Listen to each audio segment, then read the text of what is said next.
So this is game 3 of Mikmer against Sstj. It's been a really good series so far. Mikmer leading Militic, Sstj leading Zapdos. Militic lead indicates some kind of stall, whether that is with or without spikes, we are yet to see.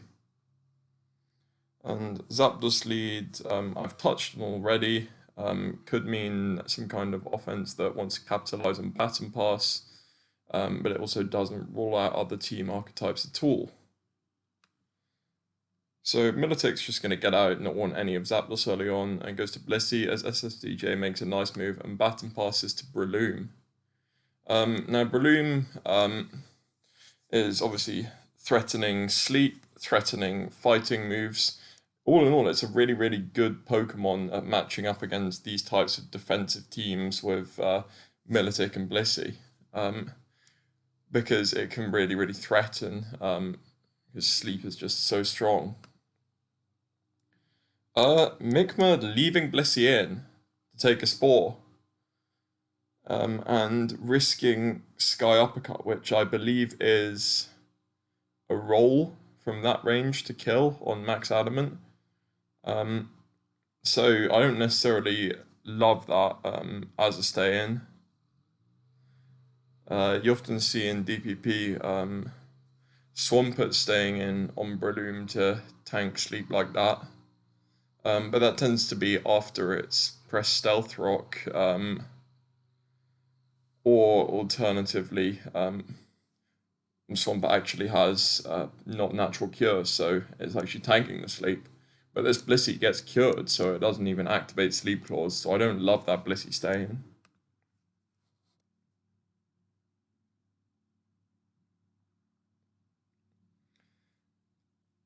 And this is a really, really nice heads-up play from Sstj here to get a Spore on the Gengar, knowing that Blissey really has to switch now it's sleeping. And Gengar's got slept, so it's actually sort of like the same net end result of just going to Gengar originally on that turn 2, but you don't risk tanking a fighting move. So Sleeping Gengar is obviously threatened by Pursuit Tart, which partners with Breloom a lot. Those two Pokemon have just fantastic synergy, so that is possibly something we can expect on this team. So we'll see if Mikmer wants to leave the Sleeping Gengar in or just switch it out and pivot to another fighting resist. So Breloom opts to hit Focus Punch, which is really, really nice, doing 45 to that resisting Claydol. I just think these new Claydol spreads of all this attack and speed are just crazy. Terrible. You need defense. Defensive Pokemon use defense. Focus Punch does 45. It's a nice prediction, knowing that Mikmer is going to be reluctant to leave Gengar in like that, especially when it's sleeping. And now he's probably going to switch in fear of Psychic, and we'll see to what.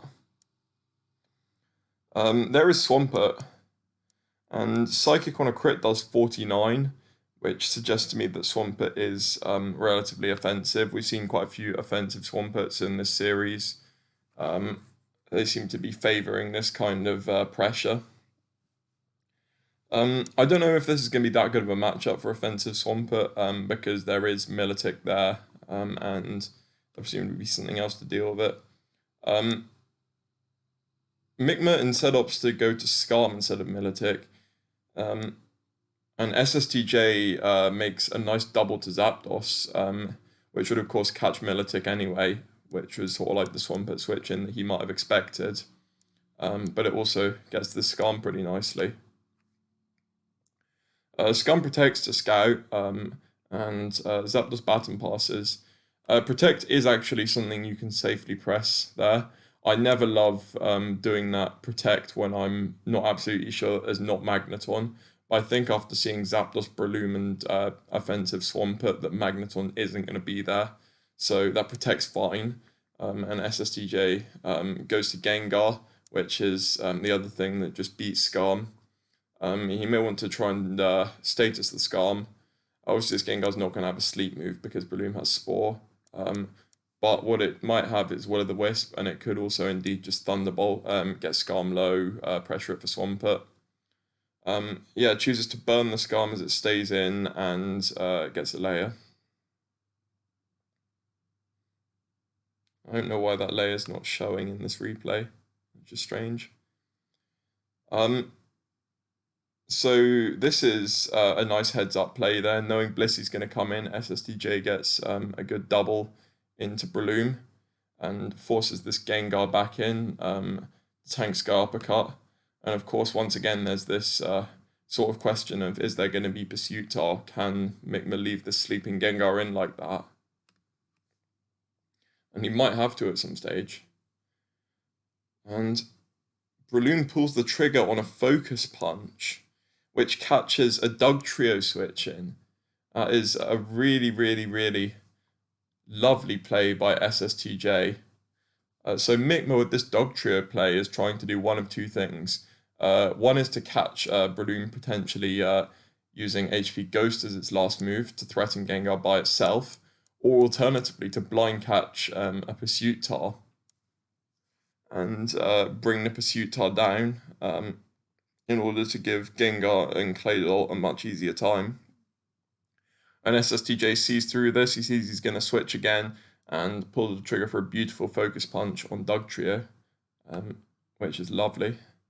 And now Gengar has to come in, and now Sstj reveals this Tyranitar that he's had all along, and he's twice held back, which is just really, really amazingly played. I love this sequence from Sstj. And of course, Gengar is threatened. He's only slept one turn at this point. We'll see if he wants to try and sneak him out. I think he's sort of forced to stay in because Sstj is definitely pressing Pursuit, playing the numbers game. So he'll probably have to try and stay in and wake up. Maybe he's got Giga Drain to deal with it. Maybe he's got Hypnosis. There is Giga Drain for 32 and a Pursuit for 38, which shows very specially defensive Gengar, which completely makes sense on this very standard sort of team. This is the sort of traditional Gengar Tyranitar 50-50. Sstj is actually very unlucky to even be having to do this at this point because he's played so well with the Breloom and Gengar sequence. We'll see if he can get this one right. Pursuit on a switch or Crunch as he stays in. We'll see if Mikmer tries to sneak Gengar back out. And he manages it, gets Milotic in on the Crunch. So Mikmer, in an incredibly compromised position, manages to wriggle out again and stay on his last legs. But that is a Jirachi, and Jirachi is just tremendously threatening with Dugtrio down. If it's Super Rachi, it could just outright kill everything. In Sand against Blissey, if you manage to get a couple of setup turns, it could just go in. If it's Wish Calm Mind, it's also a really dangerous set. And I think it's going to be Calm Mind here as opposed to like an Asterachi, for example, because I don't think that fits on this kind of offense.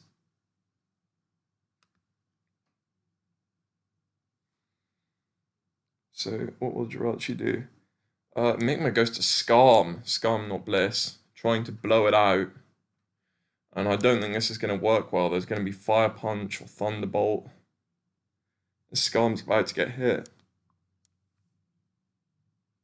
Or rather, it is about to dodge a Thunder. Oh, wow. And Mikmer leaves Skarm in. Leaves Jirachi in. Spikes up again, going for the second layer as opposed to trying to blow Jirachi out. I really can't say I like that, because Jirachi is just in such a strong position. The one thing I can think of is this Blissey is probably Thunder Wave, and he's comfortable with trying to deal with a Super Archie by just paralyzing it and forcing it back out, and then potentially having the faster Claydol Earthquake to pressure Jirachi after that, and just trying to get as many layers. This is the forbidden second layer. Keep Skarm around. Skarm that might well have been dead. Blissey comes into Thunder now. Thunder's got a para. And I think Jirachi can just keep trying to set up. Maybe could have considered switching out to respect T-Wave, because Jirachi looks so good at this point that you might want to play a bit around Blissey, maybe try to boom on it with Gengar instead, and then try and sweep with Jirachi. But no, he's pressuring with Calm Mind.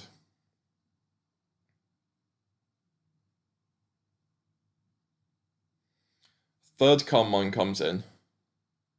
Oh! And Blissey has Calm Mind of his own.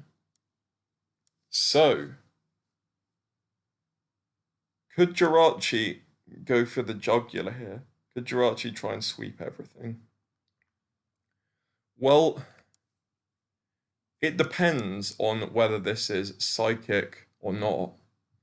If it's psychic, I think Jirachi is definitely favoured to just stay in and do this Calm Mind War. Blissey's paralysed. Jirachi is going to have more chances to crit. Could even get a couple of drops to make things easier. So we'll see if he wants to do this or just try and do something else. Maybe get Breloom in somehow. Oh. Okay, so Sstj switches. Wants to conserve. It's Jirachi. And Mikmer seems to know this because he hits Ice Beam. And it's a good job Sstj didn't try and get Breloom in there on like a second Calm Mind or something. Because Mikmer Ice Beams. Now, Tyranitar that's shown Pursuit and Crunch, that is threatening to Brick Break Blissey, so we'll see if Mikmer respects that by going to something like Milotic here. Yep, does. And Sstj actually just roars, so bluffing Brick Break of sorts. And Roar, I don't think would have dealt with Blissey if Blissey dealt. And Skarm is back in, so Skarm is going to get a third layer if he wants it here. Because I don't see Skarm being actually particularly useful at this point, other than just getting this third layer on T-Tar. Yeah, so there is a Gengar switch and a third layer, and suddenly this game just does not look that bad for Mikmer. He has a lot of things he can do. T-Tar is, of course, very low, so it can't trap Gengar anymore.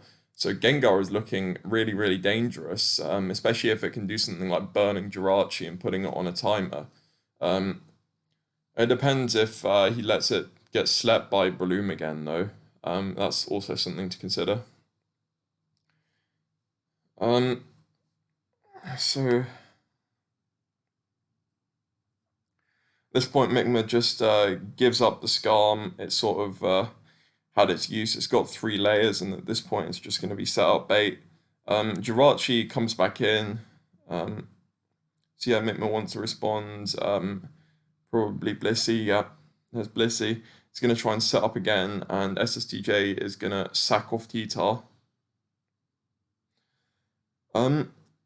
So at this point, I think... because Sstj didn't Brick Break, can you say he doesn't have Brick Break? Brick Break Roar. I just don't see that as being a very likely set, because Roar and Brick Break do the similar kind of thing of warding off Dragon Dance T-Tar. So, yes, he can attack and kill. No, he soft boils, plays a very conservative line, and gets roared out, probably slightly punished. And the impact of this, even though Tyranitar is effectively dead, is that Sstj can now keep this T-Tar for a Spike Sack later on to deny something like Milotic or Blissey a recovery. Or denying Gengar from keeping a Sleep Turn down. So yeah, there's Zapdos coming back in on the Earthquake, probably going to get a Blissey in response. And then there's the whole Baton Pass line.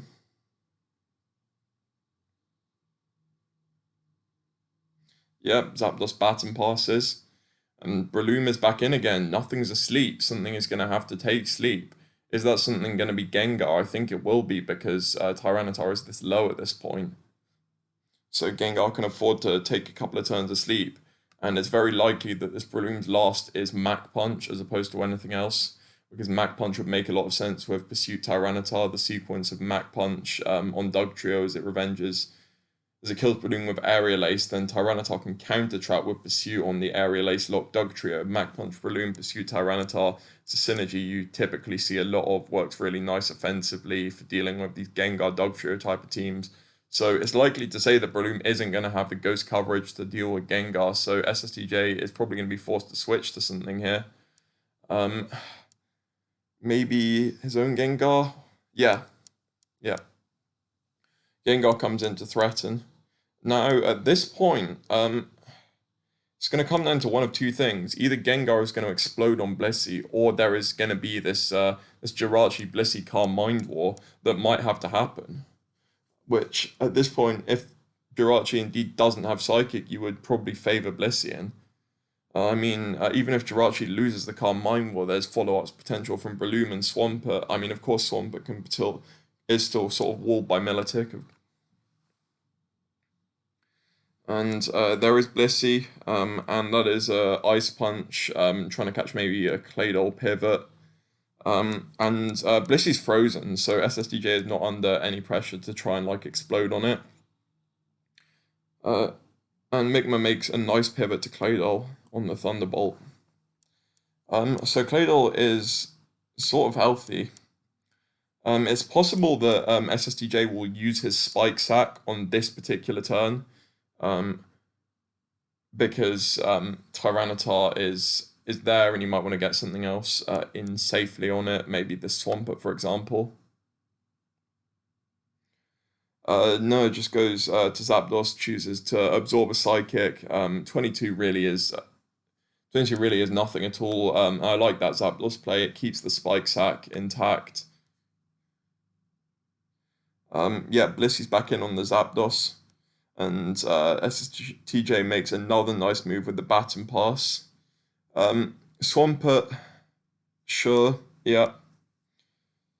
Swampert's still not great because Milotic is there, it's alive, it's a threat, and of course Swampert is taking these layers of spikes. So Swampert can't do that much. So Sstj has to do one of two things to surpass this Blissey. And those are either Boom on it with Gengar, assuming the last even is Boom, which I think it will be on this physical offense team, or alternatively try and Calm Mind War it with Jirachi, which is not favoured. So despite the sort of scoreline and setup, Mikmer's Calm Mind Blissey is looking incredibly threatening, especially with these spikes pressuring Swampert and Breloom so much, and Tyranitar not healthy enough to trap Gengar anymore. But what he can do is get some damage on Milotic with this Focus Punch. Same difference as an Earthquake. Plays around any potential setup, and he can use the Spike Sack here to prevent Milotic from getting recovery, which is actually quite nice because Milotic can't come in anymore because Swampert is faster. So yeah, there's Gar on Milotic. Gar's going to force Milotic out, obviously threatening with T-Bolt. Yep, and there's Bliss. So this is a really difficult part of the game. Sstj might have to pull the trigger with Explosion. And whether Mikmer calls this by using his own Gar is incredibly complicated prediction game. Very, very, very hard to call. Extremely difficult situation for both players. Wow, and he does. That is Explosion for 70. That is great. Now Zapdos is pretty much set to clean house. Yeah, Mikmer gives away Blissey. His best option is this Claydol to deal with it. But the best Claydol can do against Zapdos is Explode. And I just can't think that's going to be enough because Claydol would be needed as the only thing that can actually really touch Jirachi properly, of course, at this point, especially with Gengar sleeping. So Hidden Power for 50 is huge. Psychic for 25, certainly not enough. Use HP in your Claydol, Jesus Christ. Hidden Power 44, And yep, Claydol explodes. So now this should be Jirachi's game. He'll set up Calm Mind, start thundering. Yeah, Mikmer's better option here is definitely to try and wake up the Gengar, and maybe Fire Punch if he can, if he has it, as opposed to going to Milotic here. Gengar wakes up, burns the Jirachi, that's fine, puts it on a bit of a timer. Um, of course, that's not immediate damage, that is still letting it boost. And this Thunder, I mean, that's Fire Punch as well. Wow. And this Thunder's a paralysis. So, wow. Will-o'-the-wisp Fire Punch. Gengar could have won. Gengar could have easily had the game if Jirachi missed the Thunder, or of course didn't paralyze, because after the burn damage we're going to see here, Jirachi is low enough to die from another Fire Punch, and then I guess what it comes down to is, it doesn't even come down to anything, Gengar just wins. So actually Sstj really, really needed this, really needed to paralyze with Thunder. But, I mean, of course, Sstj has the game now, because he can use the, oh, wow. Thunders again. Oh, that's actually a really good play. That's really influential. Wow, this endgame is just so much more complicated than I anticipated it being. Because of course, if Jirachi Ice Punches, which is presumably the move that's not Psychic here, because of course he doesn't have Psychic, if he Ice Punches into Milotic, then he has to hit another Thunder. So, and sort of minimizing the odds of a miss. And wow. Well, that is the game. There's just a huge amount to actually pick apart. Maybe maybe Sstj could have been more careful with Zapdos against the Claydol explosion. I'll have to see how many turns Gengar woke up in. So how many turns have been asleep? Yeah, that was a really, really fast wake up again. So I think Zapdos staying in on Claydol and trading with it was fine, because this fast wake up, of course, extremely influential.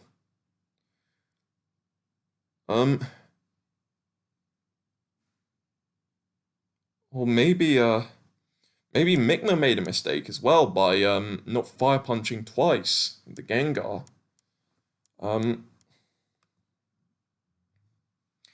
Because on this first burn turn, sure you get the burn which puts the timer on Jirachi, but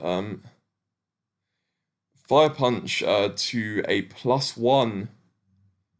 Jirachi still did 28, so it's possible. It's extremely possible that the Fire Punch against unboosted Jirachi into a subsequent Fire Punch would have been just enough to kill Jirachi.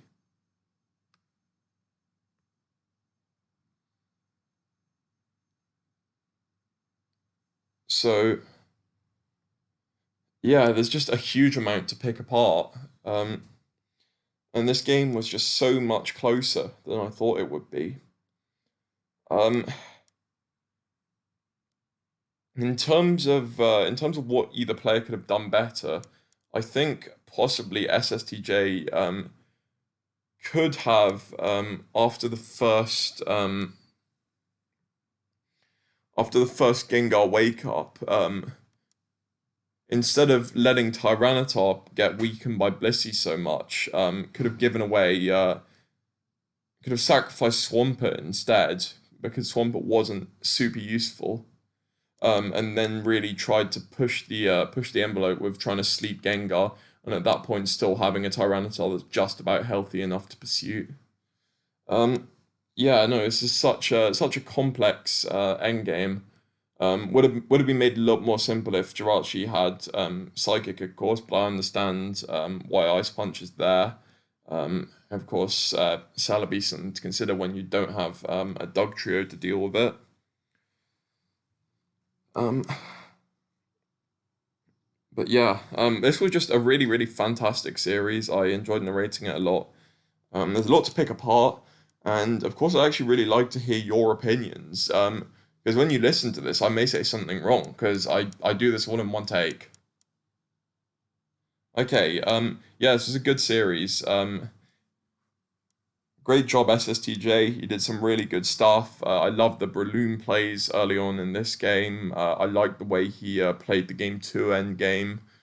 Um, Mikmer also did some good stuff as well. Getting back in like this in this game after going so far behind. Held his own well in what was honestly a very, very bad matchup in game 2. And of course played the game 1 early game pretty well too. I think SSDJ was probably the better player. Deserved to win the series, and I'm looking forward to see what he does next round.